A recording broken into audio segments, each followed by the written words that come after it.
Season's greetings from Board and Table Radio. I'm Chuck Dyson. Whenever the holidays come around, I whip myself into quite the frenzy. I become Chuck, the Christmas guy. I'm so full of cheer, I got tinsel coming out the wazoo. Don't you get all warm and tingly inside just thinking about it? I know I do. And boy, have I got a sack full of treats for all the good girls and boys out there in hobby podcast land, including but not limited to the Holiday Hoot, the Yuletide Chinwag, and more. So, whether you play us at your Christmas party, during your holiday commute, or just as you slip into that fruitcake-induced coma, we know we've got that last little special something to scratch off your wish list. So happy holidays to you, and enjoy.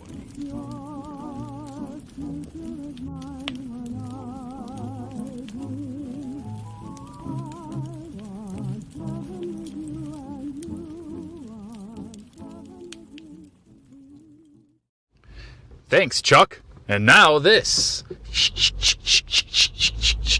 Hey! Happy holidays, board and tablers. This is Chuck Dyson bringing you the Holiday Hoot. That's something to hoot about. So how you doing out there in comfy internet world? I hope all is well, right? All is bright. Yeah, this is Chuck Dyson of Board and Table Radio, the podcast where we talk about all things gaming, hobby, and what's in Santa's beard. I think a couple sips of brandy and some snickerdoodle crumbs. Man. So how the heck are you? I'm taking another stab at it. Had a little hiccup with the recording, but hey, we're back at it, man. We're on like your favorite sweater. So buckle up, relax, and enjoy. We got the Holiday Hoot coming your way, man. When the holidays roll around, you know, I get excited. I get all up in it, man. And I'm definitely in it. I'm commuting home. Got a new route on the commute hoot. So I don't know. We'll see where we go with this. I was thinking about this, man, all week. I was thinking about what's the essence of the Holiday Hoot, right? What is the essence of the Holiday Hoot? You know, if you're anything like me, you procrastinate on your holiday shopping until the week of. And then you're scrambling around. So, you know, I guess I can't wag the finger too much at you last minute shoppers. So if you're listening to this junk while you're last minute holiday shopping, hey, maybe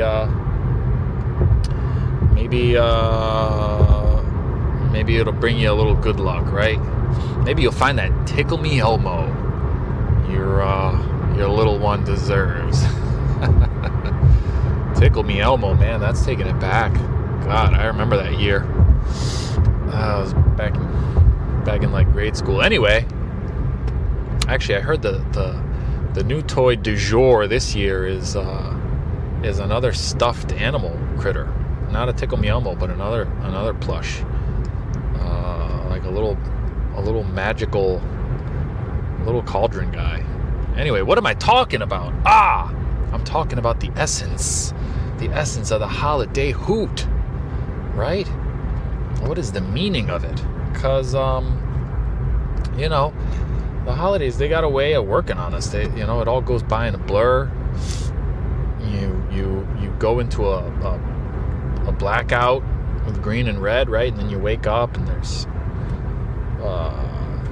wrapping everywhere, and you know, you got pumpkin pie in your lap.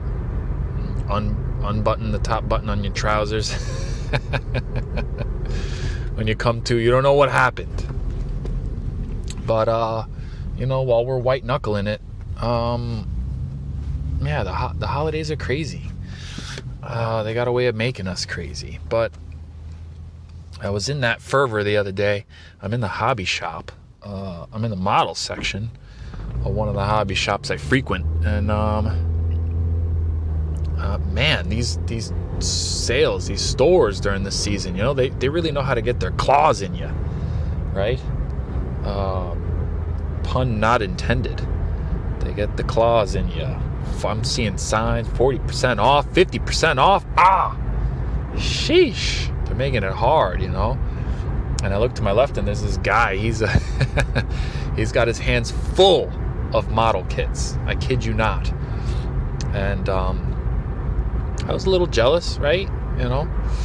But we struck up a conversation, got to talking, and so I lean over and I'm like, so are all those gifts, you giving all those away?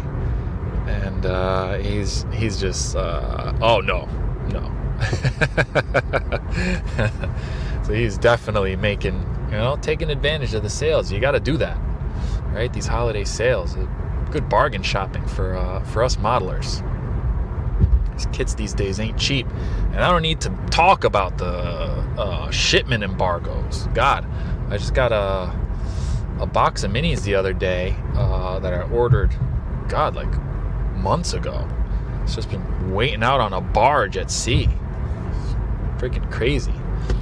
But so get your, stock up a little bit. So I couldn't help it. I wound up buying myself a kit too. Hey, why not, right? Treat yourself a little bit. And the sales after the holidays too. Those are good times to get, stock up. But we had a little convo and parted ways, and danged if I wasn't filled with Christmas cheer, right? It warms the cockles of my heart.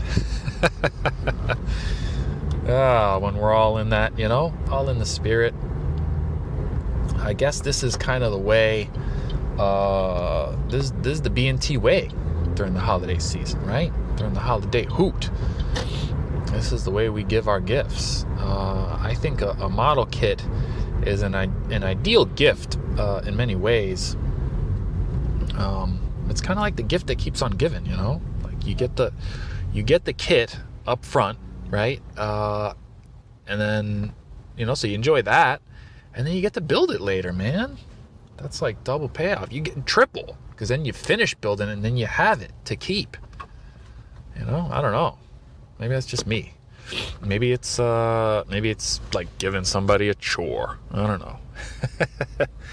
That could very well be the case too. But we definitely racked up on the model kits before we parted ways. And hey, wouldn't you know it? I was able to give the guy the old business card. So if you're listening there, if you found your way to this recording by way of that meeting, then hey, cheers to you, mate. Tip of the cap from Chuck. So it's been crazy. I'm running around, right, doing all this stuff. I was in the hobby section, looking at the model railroad, model train stuff there. They got a lot of good railroad stuff at this particular hobby shop, which is good because I tend to find that a lot of hobby stores, the railroad stuff, sometimes it's a little scarce. But this place definitely had it. And if you're not into model railroad, right? If you're a B&T listener by way of whatever, miniatures or tabletop wargaming, right? RPGs or Magic. Hey, let me be the first to extend an olive branch, right? Let me suggest. Check it out. Take a look at the model railroad stuff, man. I think you'll be interested. You'll enjoy. It's no mystery that I think the model railroad is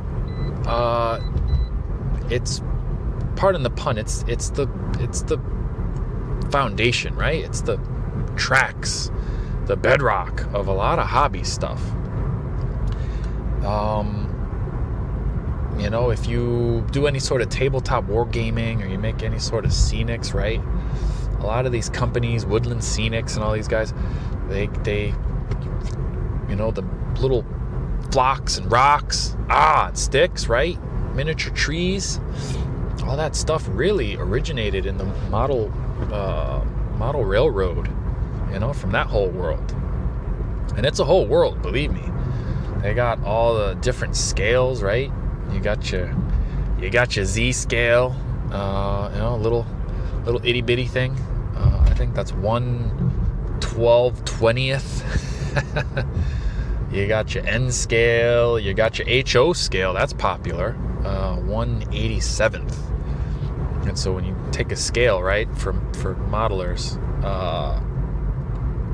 you take the real world object, and you break it down however many times that's small. So HO, the train is 1/87th the size of a regular train, right? Or perhaps a train is 87 times bigger than my little model railroad train. I don't know. That's a perspective thing, I guess. But you got your HO, you got your G scale, right? G, that's G stands for garden, by the way, in that. And so you'll see like outdoor trains and garden, sometimes museum things, right? They'll have the G scale trades. I was actually there kind of by way of the G scale train. So we got me and my boy, me and my son, we like to check out the couple parks that have some G scale trains. And so they didn't have any G scale at the store, but they had, all the other stuff. And I was there to try to get some scenery. So for the holidays, right? The Holiday Hoot. That thing. I was trying to get some scenics for my son's train set. I was thinking about getting some HO, maybe getting him into that. I don't know. But even if not, we've got some old wooden train set bits, right? He's got like some of the Thomas and Friends kits, and so we, I watched the Thomas and Friends programs with him, which, if you're into trains, you gotta know about Thomas. Check out the old Thomas and Friends, not the new stuff with like the computer animated, right? Don't look at that. Watch the original Thomas and Friends programs from the 80s with George Collin, right? He's narrating, reading it, and whatever. If you look at those old programs, they were little model trains. I don't remember what scale, but and so in the background there's like all these cool little like sets and little props and stuff, all the scenics. It's so cool. So me and my boy, we watch that together a lot. Get a kick out of watching Georgie Collin, the old Thomas and Friends. And so I was trying to pick up some scenery to do, kind of a thing like that, because I'm building a table for him for the holidays, right? We all got our holiday fervor we get into. We're bustling to and fro, and trying to get all the shopping done. So I never picked up the HO scale stuff, but right, got some scenics, got a model or two, and I got the table I'm building for him, so that's gonna be sweet. Another thing we like to watch is Jim Zim. Yet again, like if you're into the railroad, right, and the model trains, this is the YouTube side of model railroad. Jim Zim's, he puts on these little displays and little whatever, mounts cameras onto these trains. Excuse me. Mounts little GoPros onto these G-scale trains, man. I don't know how this guy affords it. Let me tell you. He's got a budget that we ain't got here at Board and Table. Our budget is more like